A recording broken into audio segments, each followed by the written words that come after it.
In our last video, we covered LiTime display walkthrough. Today, we're diving into working with Victron. Now, how does this battery talk to other CAN-enabled devices? Let's connect this special communication center to the battery display and solar inverter charger. Then turn them on one by one. After communication is established and settings adjusted to your preferences, we can view the battery details on the display. With a computer or smartphone, you can remotely monitor the system data and control the system's on and off status, charging and discharging status, and limit the charging current and voltage.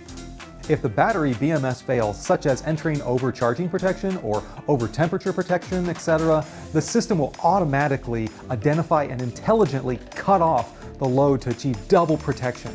This system also supports RV and marine protocols. Here's what that means. If the RV or boat uses RVC or NMEA 2000 protocols, you can check battery data right on your cockpit screen. Join the LiTime community on social media. More powerful content is coming your way.